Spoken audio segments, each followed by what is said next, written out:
Welcome to Lakers News Fan Report, your trusted destination for the latest breaking updates and exclusive insider information on our beloved Los Angeles Lakers. Today I'm bringing you something that's going to completely shift how you think about the Lakers championship window this season. This isn't about what happened last night or what might happen next week. This is about the strategic chess moves that could define whether we're holding up banner number 8 come June. Stay locked in because what I'm about to break down involves 3 names that could transform everything. Look, we're sitting at 11 wins and 4 losses in the Western Conference right now.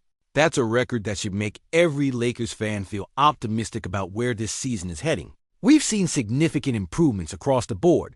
We've addressed some glaring weaknesses from last season. And most importantly, we're playing with an identity that screams contender. But here's something you need to understand about championship-level organizations. They never settle. They never look at a good record and say that's enough. They constantly evaluate.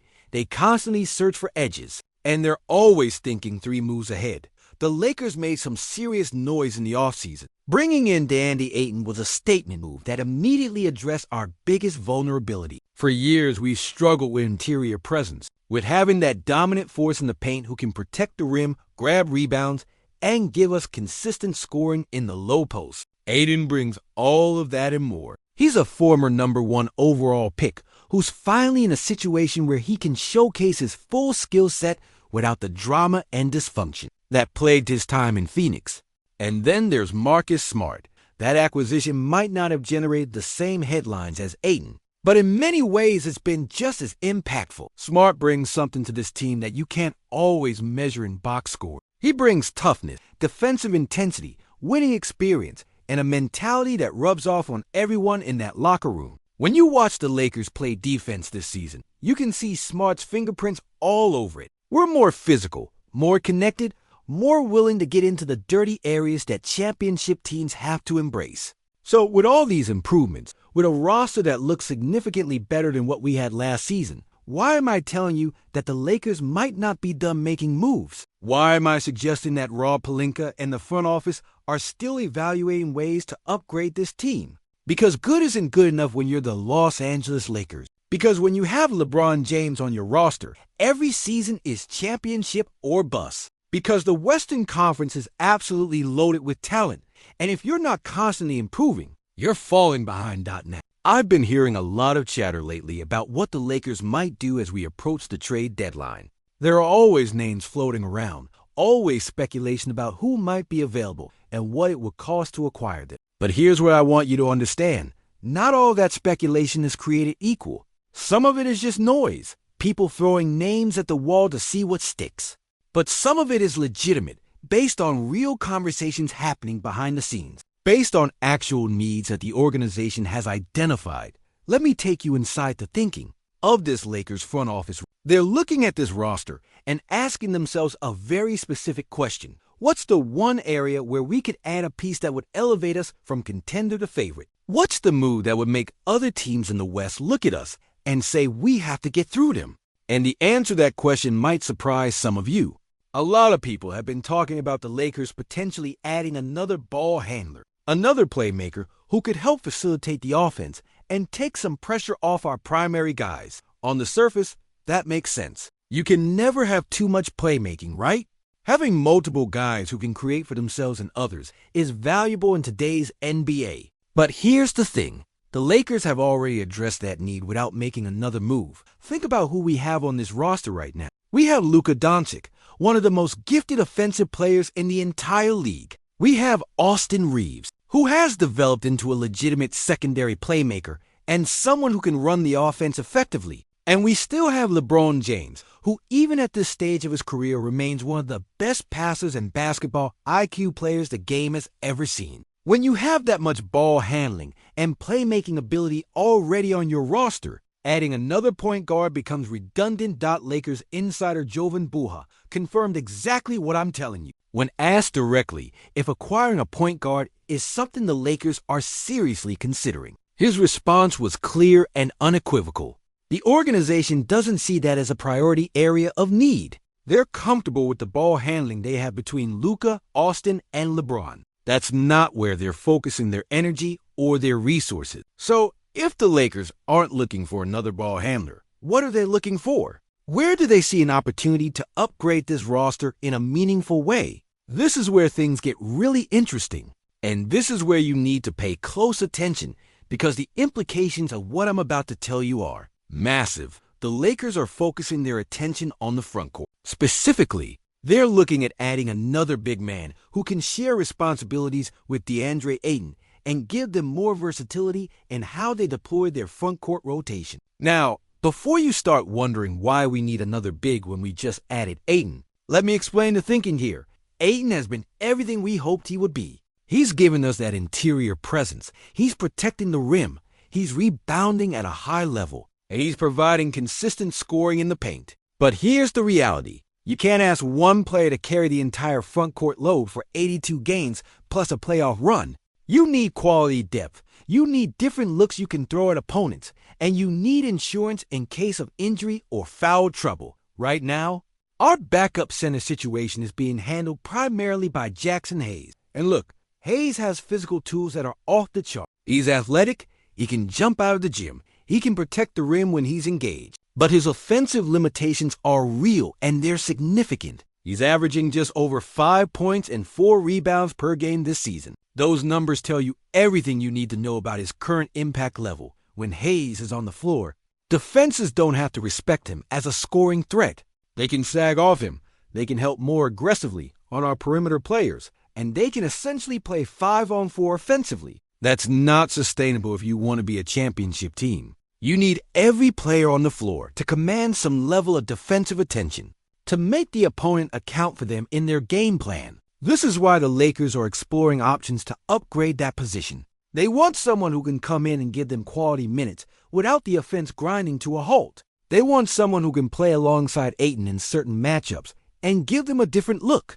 They want someone who can be a legitimate weapon in pick-and-roll situations, particularly with a player like Luka Doncic, who is one of the most dangerous pick-and-roll operators in the league. And here's where the 3 names I mentioned at the beginning of this video come into play. The Lakers have been doing their homework on some of the best front-court players who might be available via trade. These aren't just random names being thrown around by media members looking for clicks.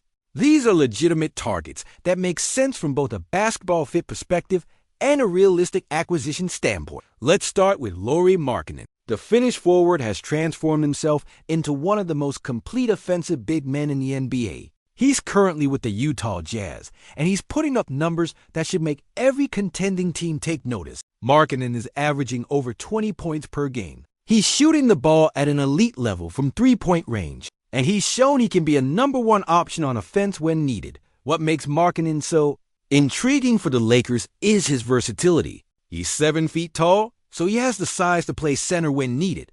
But he also has the skill set to play power forward and stretch the floor. Imagine the spacing that Markkanen would provide for Luka and LeBron. Defenses couldn't pack the paint because they'd have to respect Markkanen's shooting.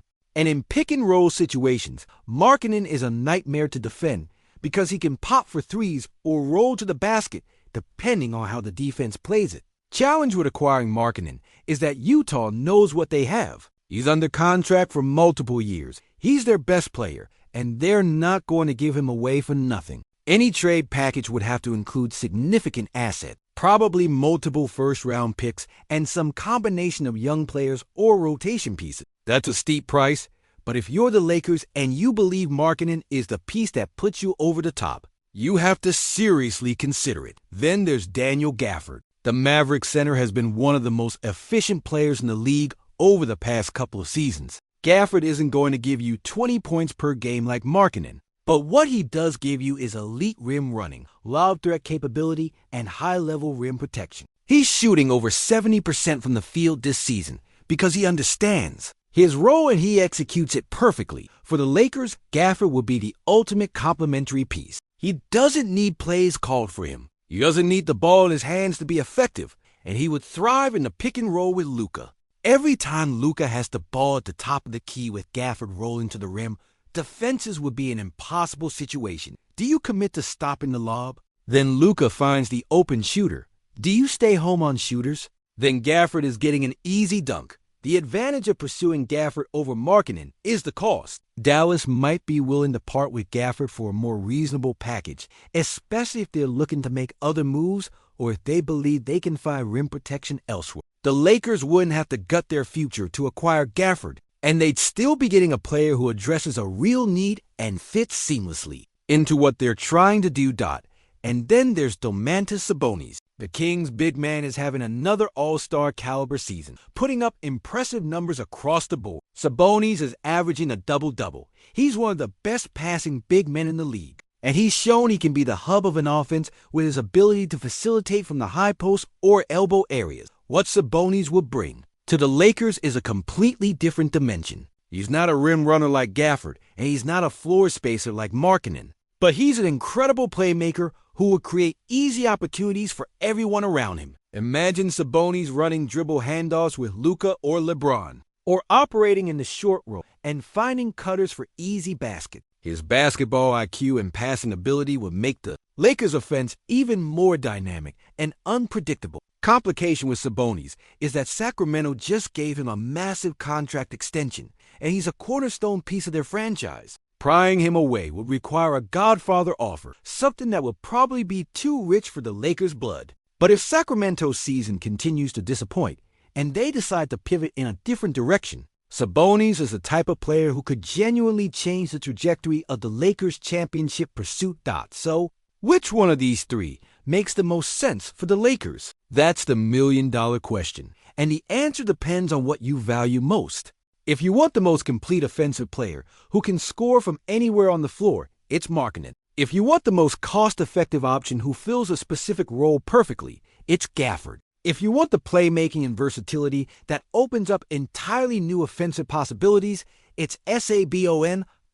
My personal opinion. I think Gafford makes the most sense from a practical standpoint. He's the most realistic acquisition. He fills an immediate need without forcing major roster upheaval. And he's the type of player who makes everyone around him better without needing the ball. But I also understand the appeal of Markkanen's scoring and spacing, and I can't deny how intriguing Sabonis would be as a facilitator in this system. What I can tell you with certainty is that Rob Pelinka and the Lakers front office are actively exploring these options. They're having conversations, they're evaluating trade packages, and they're trying to determine which move gives them the best chance to win a championship this season. That's what you want from your front office. Constant evaluation, constant improvement, constant pursuit of excellence. The Lakers are in a great position right now. We have a winning record, we have multiple stars playing at high levels, and we have a roster construction that makes sense. But we also have an opportunity to get even better, to add a piece that could be the difference between a deep playoff run and hanging another banner. These next few weeks leading up to the trade deadline are going to be fascinating to watch. So here's what I want from you. Which of these three big men would you most want to see in a Lakers uniform? Are you Team Markkanen for the scoring and spacing? Team Gafford for the efficiency and rim protection?